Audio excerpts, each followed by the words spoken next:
Gak enak banget ya menjalani kehidupan dengan beban hutang, punya hutang banyak, ke beberapa teman belum dibayar, jangkanya masih panjang, dan ketika kita coba lihat keuangan kita, pemasukan kita berapa, ternyata cuma cukup untuk kebutuhan. Bahkan bisa jadi masih kurang untuk kebutuhan. Nah, itu makin membebani. Di sisi lain, ketika kita berupaya untuk melunasi hutang, kita berpikir bagaimana caranya.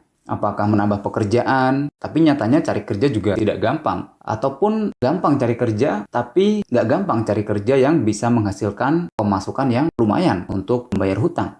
Atau solusi lain, yaitu buka usaha. Tapi ketika ingin buka usaha, berpikir modalnya nggak gampang juga. Atau usaha yang nggak pakai modal, jualan misalnya. Ternyata jualan juga nggak gampang. Itu baru masalah teknis-teknis ya, yang ternyata nggak gampang untuk melunasi hutang.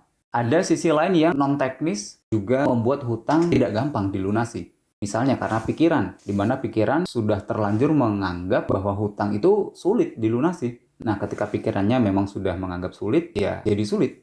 Atau masalah rasa, misalnya soal niat. Ketika secara teknis hutang itu rasanya sulit dilunasi, kemudian secara pikiran sudah terlanjur meyakini bahwa hutang itu sulit, maka kadang-kadang tidak muncul niat untuk melunasi hutang. Nah, ketika niat juga sudah nggak ada, ya hutang sampai kapanpun ya tidak akan lunas. Atau yang sudah sampai ke masalah psikis. Dengar kata hutang bawaannya sudah stres, sudah beban, sudah mual, depresi. Nah, kalau sudah serumit itu, ya memang betul hutang jadi makin sulit untuk dilunasi.